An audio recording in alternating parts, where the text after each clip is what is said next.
सरस्वती ज्ञान कोश में मैं प्रतिज्ञा त्यागी आप सबका स्वागत करती हूँ। बच्चों, आज हम क्लास 10 के लिए रस खान के सवैये पढ़ेंगे। रस खान, जैसा कि आपको नाम से भी पता चल रहा होगा, ये एक मुसलमान कवि थे, परंतु कृष्ण के परम भक्त थे।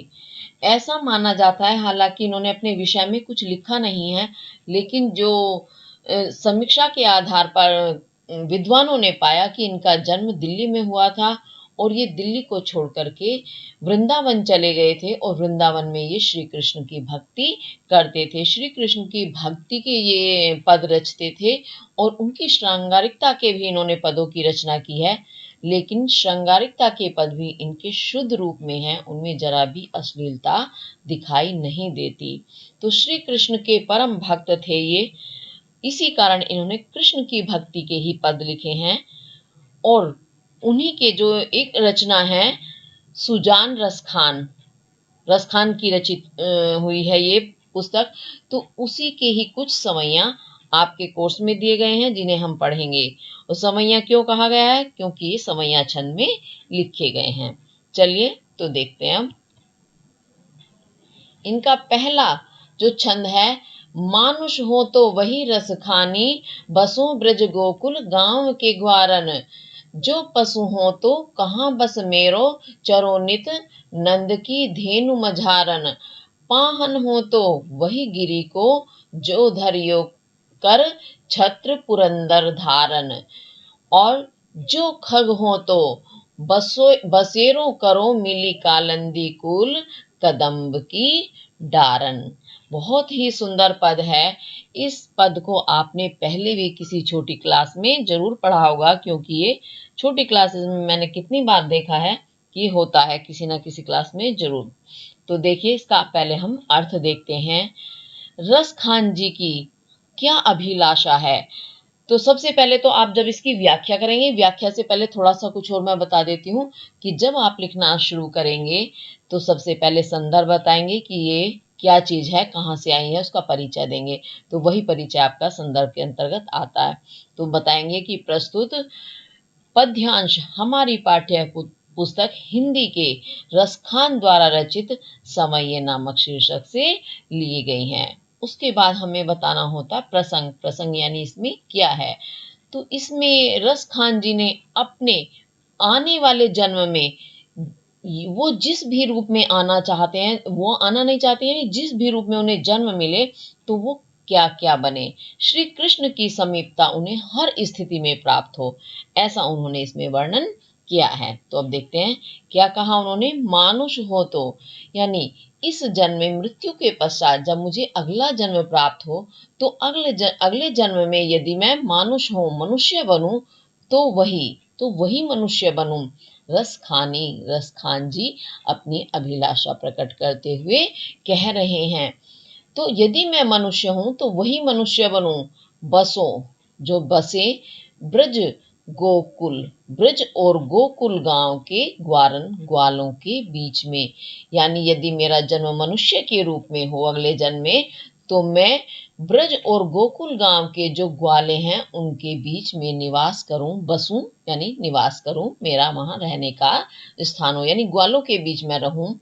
और जो पशु हो तो, और यदि मैं अगले जन्म में पशु बनूं तो कहाँ बस मेरो, तो मेरा बस यानी बसेरा कहाँ कहाँ हो, तो मेरा बसेरा यानी रहने का स्थान कहाँ हो। चरूं, मैं चरूं नित प्रतिदिन। नंद की धेनु मझारन, नंद कृष्ण के पिता हैं, तो नंद बाबा की धेनु गायों के मझारन बीच में।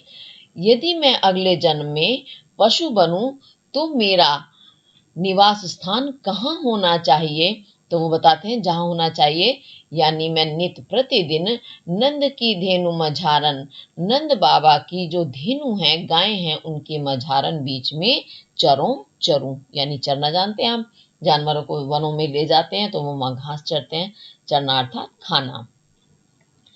पाहन हो तो, पाहन कहते हैं पत्थर को, यदि पत्थर हो तो मैं अगले जन्म में पत्थर बनूं तो वही गिरी को, गिरी पर्वत, वही उसी, तो मैं उसी पर्वत का पत्थर बनूं, जो धरियो, जो जिसे धरियो धारण किया था, कर उंगली पर, छत्र छाती के रूप में धारण धारण किया था। किसने? कृष्ण ने। किस लिए किया था? पुरंदर। पुरंदर जो है इंद्र को कहते हैं, इंद्र का नाम है।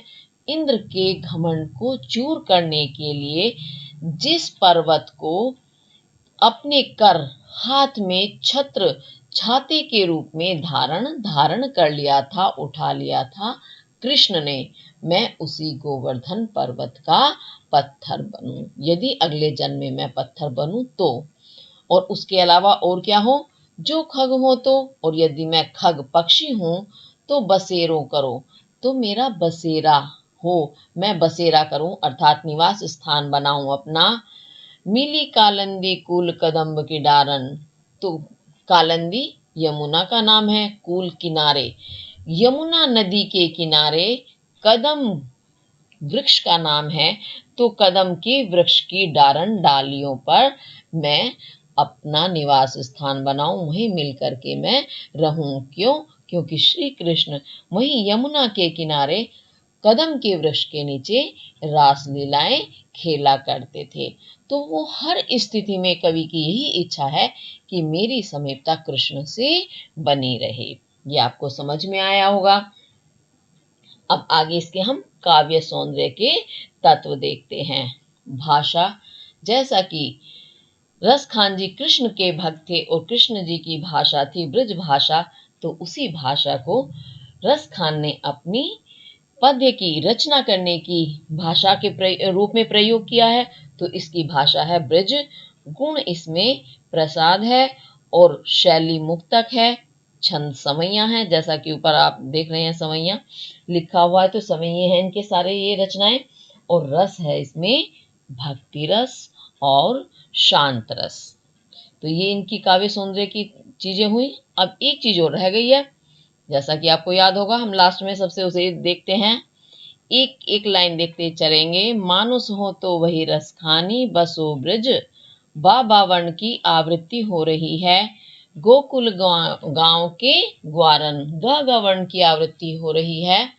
आगे भी देखेंगे, जो पशु हो तो कहाँ बस मेरो, तो सावर्ण की आवृत्ति है, चरो नित नंद की धेनु मझारन, नित में ना है, नंद बाबा में नित है और मझारन में भी ना है। पाहन हो तो वही गिरी को, जो धरियो कर छत्र पुरंदर धारण, धा धा और धाधा वर्ण की आवृत्ति हो रही है। जो खग हो तो बसेरो करो, मिली कालंदी कूल कदम की डारन, का वर्ण की आवृत्ति हो रही है। जहां एक वर्ण की आवृत्ति होती है, एक या एक से ज्यादा वर्ण भी हो सकते हैं, आवृत्ति होती है उनकी, तो वहां होता है आपका अनुप्रास अलंकार। तो इसी के साथ ये पद पूरा हुआ। अब आगे देखते हैं। आजू गई हुती भोर ही हो, रस खानी रही वही नंद के भो नहीं, वाको जियो जुग लाख करोड़, जसोमती को सुख जात कहो नहीं। तेल लगाई लगाई के अंजन, भोह बनाई बनाई डिठो नहीं, हार हमेल निहार निहारत, वारत ज्यों पुचकारत छो नहीं। आप देखो बड़ा सुंदर वर्णन है।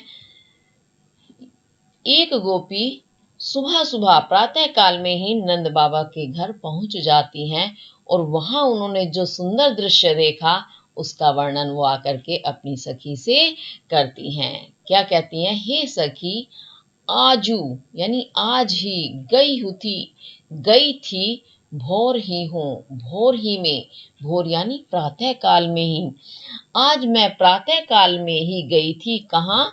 रसखानी। रसखान जी बता रहे हैं, रई वही, रई यानी प्रेम से परिपूर्ण होकर के नंद के भो नहीं, नंद बाबा के भो नहीं भवन में मैं सुबह सुबह प्रातः काल ही प्रेम से परिपूर्ण हुई नंद के भवन में या घर में गई थी। रसखान जी बता रहे हैं, एक सखी दूसरी सखी से ऐसा कह रही है।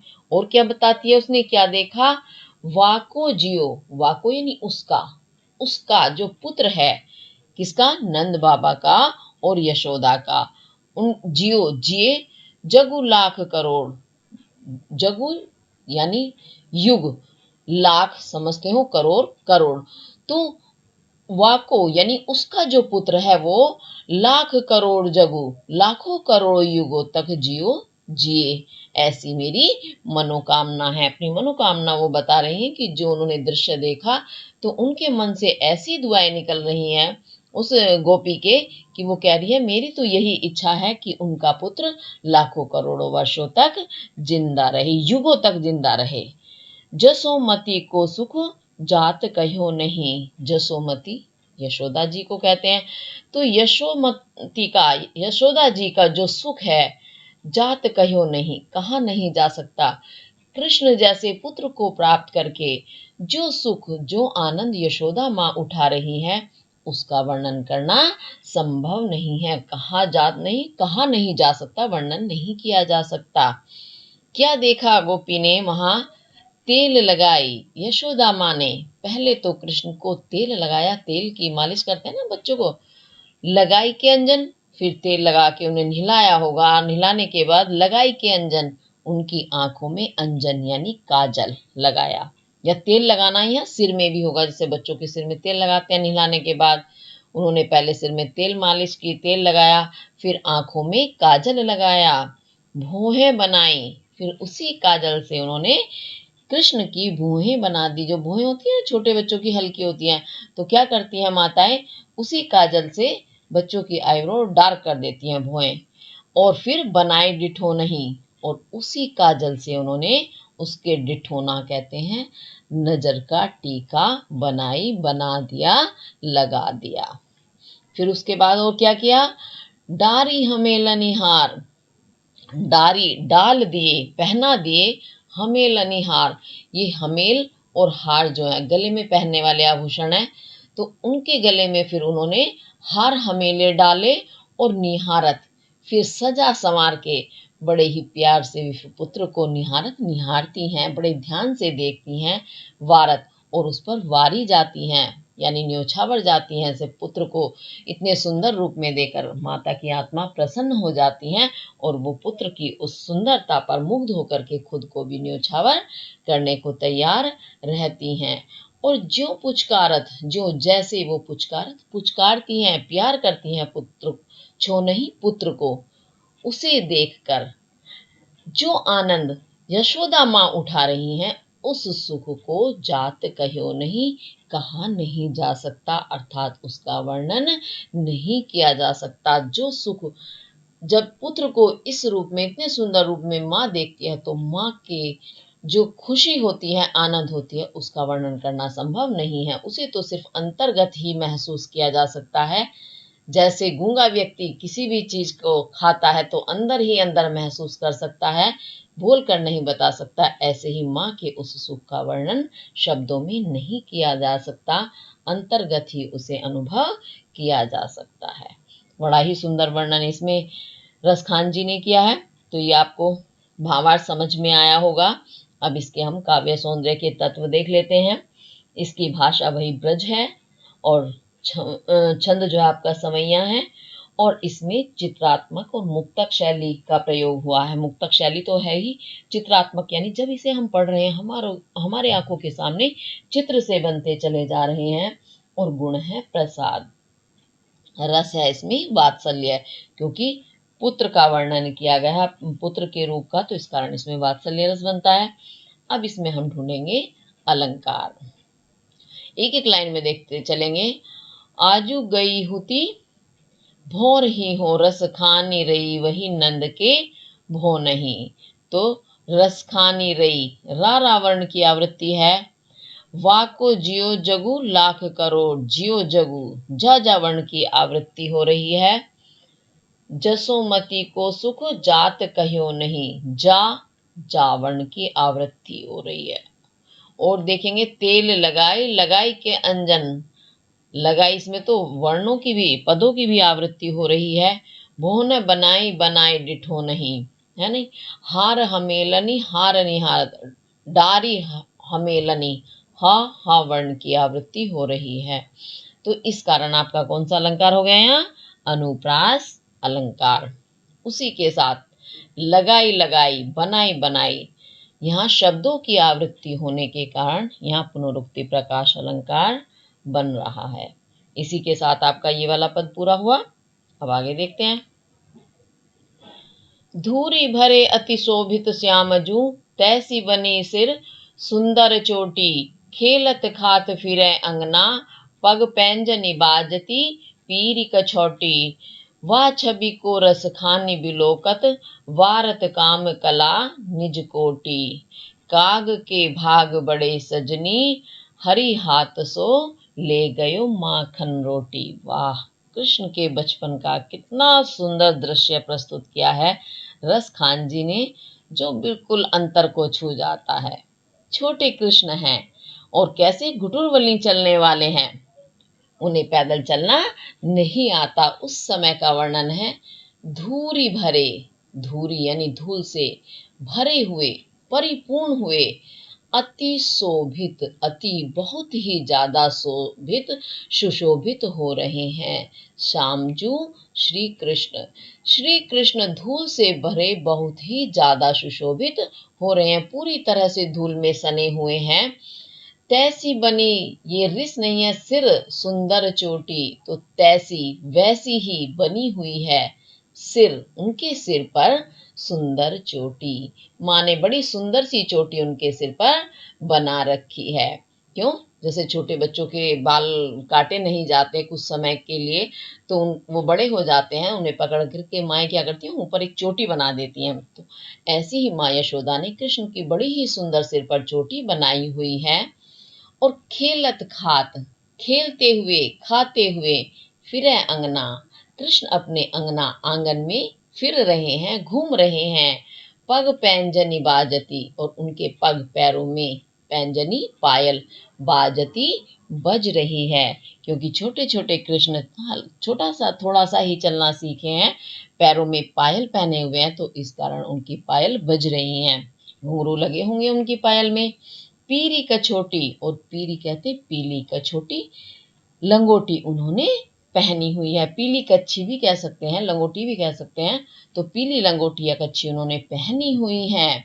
वाह छवि को रस खानी बिलोकत, रस खान जी कहते हैं वाह छवि, कृष्ण की जो वो छवि है, जिस समय वो धूल में सने हुए सुंदर चोटी सिर पर बनी हुई है, खेलते खाते अपने आंगन में घूम रहे हैं, पैरों में पायल बज रही हैं, पीला कच्छा पहने हुए हैं, कृष्ण की जो वो छवि है, उसको रसखान जी कहते हैं बिलोकत, देख करके। काम, कामदेव कहते हैं, कामदेव को कहते हैं काम, तो कामदेव निज अपनी कोटि करोड़ों कलाओं को वारता है, न्योछावर करता है कृष्ण के रूप पर। तो कृष्ण के उस रूप को देखकर कामदेव निज अपनी कोटि कला, करोड़ों कलाओं को वारत न्योछावर कर देता है। और क्या हुआ? काग के भाग बड़े सजनी, सजनी हे सखी, काग कोवे के बड़े भाग्य, बड़े ही भाग्य हैं, बड़ा ही भाग्यशाली है वह कोवा। हरि हाथ, हरि कृष्ण के हाथ से ले गयो, जो छीन करके ले गया माखन रोटी। कृष्ण को माखन रोटी बहुत पसंद है, तो वो हाथ में माखन और रोटी लेकर के खाते फिर रहे हैं, उसे कौवा आता है और छीन करके ले जाता है। तो गोपी अपनी सखी से बता रही है कि कितना भाग्यशाली है वो कौवा, जिसे कृष्ण के हाथ की रोटी खाने का अवसर मिला। ये बड़ी सौभाग्य की बात है। तो ये इसका मैंने शब्दार्थ और भावार्थ समझाया आपको। अब इसका ना हम देखते हैं काव्य सौंदर्य के तत्व। आपकी भाषा ब्रज है, छंद सवैया है, और शैली आपकी चित्रात्मक और मुक्तक है। माधुर्य आपकी गुण है इसमें, और रस वात्सल्य है, क्योंकि श्री कृष्ण के बचपन का वर्णन है इसमें, और भक्ति रस भी है, क्योंकि रस खान की कृष्ण के प्रति भक्ति भी इसमें स्पष्ट दिखाई दे रही है। अब इसके साथ हम देखेंगे इसमें अलंकार। धूरी भरे अति शोभित श्यामजू, सा वर्ण की आवृत्ति हो रही है, और खेलत खात, खा वर्ण की आवृत्ति हो रही है। पग पैंजनी बाजती पीरी कछोटी। पापा वर्ण की आवृत्ति हो रही है। और देखेंगे बा छवि को रस खाने बिलोकत, छवि में भी बा है, बिलोकत में भी बा है। वारत काम कला निज कोटि, का वर्ण की आवृत्ति है। काग के भाग बड़े सजनी, का वर्ण की आवृत्ति हो रही है। हरि हाथ, हा वर्ण की आवृत्ति होने के कारण आपका यहाँ अनुप्रास अलंकार बन रहा है। अच्छा, जैसा श्री कृष्ण का वर्णन रसखान जी ने किया उनके बचपन का, ऐसा ही वर्णन तुलसीदास जी ने भी श्री राम के बचपन का किया है। बड़ा ही सुंदर वर्णन है, जिसे आप भाव साम्य में लिख सकते हैं। अति सुंदर सोहत धूरी भरे, छवि भूरी अनंग की दूरी धरे। तो ये आप भाव साम्य में लिख करके अच्छे नंबर ले सकते हैं, क्योंकि एग्जाम में जब हम सारी चीजें अच्छे से लिखते हैं, काव्य सौंदर्य के तत्व भाव साम्य में लिखते हैं, तो हमें अच्छे नंबर मिलते हैं। क्यों? एग्जामिनर को पता चलता है बच्चे ने रट्टा नहीं मारा है, समझ के एक एक चीज को किया है, तभी वो उसको इतने अच्छे से लिख पाया है। तो अच्छे नंबर मिलते हैं इस चीज के लिए। तो काव्य सौंदर्य के तत्व मैं आपको इसीलिए बताती हूँ, आप इन्हें नोट करेंगे और काम भी साथ साथ करेंगे, और साथ साथ में समझ के करें। नोट भी क्या करना, एक एक चीज इसीलिए समझाई जाती है कि आप रटने की बजाय समझें और समझ करके तब करें। अब आगे देखते हैं। जा दिन तय वह नंद को छोरा, या बन धेनु चराई गयो है। मोहनी तान नहीं गोधन गावत, बेनु बजाई रिसाई गयो है। वा दिन सो कछु टोना सो कै, रस खानी ही में समाई गयो है। को न काहू की कानी करे, सगरो ब्रिजवीर बिकाई गयो है। इसमें श्री कृष्ण थोड़ा बड़े हो जाते हैं और वो गाय चराने के लिए वन में जाते हैं। अब गोपियां श्री कृष्ण के उस दृश्य को देख लेती हैं, उनके गाय चराने को, उनके बांसुरी बजाने को, उनके गाने को सुन करके वो बिल्कुल अपनी सुध-बुध खो बैठती हैं। तो उसी का वर्णन करते हुए गोपी बताती है, जा दिन ते, जा यानी जिस, दिन ते से, जिस दिन से वह नंद को छोरा, नंद बाबा का जो छोरा यानी लड़का है, कौन? कृष्ण, यानी श्री कृष्ण नंद बाबा का पुत्र, या वन, इस वन में धेनु चराई गयो है, धेनु गायों को चरा करके गया है, यानी कृष्ण वन में गाय चराने गए और वो गोपियों ने दृश्य देखा। तो उसी का ही वर्णन करते हुए कहती हैं कि जिस दिन से वह नंद का पुत्र इस वन में गाय चरा करके गया है, मोहनी तान नहीं गोधन गावत, वहां कृष्ण ने क्या किया? मोहनी, मन को मोहने वाला, मुग्ध करने वाली, ताननी तान में, सुर में, गोधन, गोधन एक राग का नाम होता है, तो उस गोधन को उन्होंने गावत गाया, यानी मन को मोहने वाली तान में उन्होंने सुर में गोधन नाम का जो गीत गाया, और उसके साथ क्या किया? बेनु बजाई, बेनु बांसुरी बजाई उन्होंने साथ में, गोधन राग गाया, बांसुरी बजाई, तो उसको सुन करके उन्होंने क्या किया? रिझाई गयो है, हम सबको अपनी ओर रिझा गया है। रिझाना यानी आकर्षित करना, हम सब उस पर रीझ गए हैं, मुग्ध हो गए हैं। वह दिन सो, और उसी दिन से कछु टोना सो कै, ऐसा लगता है मानो उसने हम पर कछु कुछ टोना सो कै, कोई टोना यानी कोई टोटका जादू टोना कर दिया है, ऐसा हमें लगता है। रसखानी, रसखान जी कहते हैं कि सखी आपस में बात करते हुए कहती हैं, हिय में समाई गयो है, ऐसा लगता है कृष्ण ने हम पर कोई जादू टोना करके वह हिय में, हमारे हृदय में समाई गयो है, समा गया है, अर्थात बस गया है। कुछ उसने ऐसा जादू टोना किया कि हमारे हृदय में उसने अपना स्थान बना लिया, वो हमारे हृदय में बस गया। और क्या हुआ? को न काहू की कहानी करे, श्री कृष्ण का वो जादू टोना होने से को, कोई भी, न काहू की, नहीं किसी की, कहानी करे, कहानी कहते हैं शर्म, लज्जा, कोई किसी की भी लज्जा नहीं कर रहा है उस दिन से, जब से कृष्ण की वो गोधन राग और बांसुरी सुनी है, उसी दिन से ब्रज का कोई भी किसी की शर्म हया या लज्जा नहीं कर रहा है और ऐसा लगता है सारो ब्रजवीर, हे वीर, हे सखी, सारा सिगरोइनी सारा ही ब्रज गांव है वो कृष्ण के हाथों बिकाई गयो है, बिक गया है। यानी कृष्ण ने पूरे ब्रज को खरीद लिया है, हम सब उसके हाथों बिक गए हैं, ऐसा लगता है। क्यों? जब कोई किसी भी चीज को खरीद लेता है तो वो उसी के अधिकार में हो जाती है, उस वस्तु का अपने ऊपर कोई अधिकार नहीं रहता। वैसे ही स्थिति हमारी हो गई है, हमारे ऊपर कोई अधिकार नहीं रहा है, पूरी तरह से कृष्ण का नियंत्रण हो गया है। ऐसा वो गोपी अपनी मनोव्यथा दूसरी सहेली से या सखी से बता रही है। अब ये आपको समझ में आया होगा। इसके काव्य सौंदर्य के तत्व भी देख लेते हैं। इसमें भी आपकी ब्रज भाषा है, शैली मुक्तक है और गुण है माधुर्य। लेकिन इसमें कृष्ण के प्रति प्रेम प्रकट किए जाने के कारण यहाँ आपका श्रृंगार रस बनता है और छंद आपका वही समैया है। उसके साथ अब इसमें हम देखेंगे अलंकार।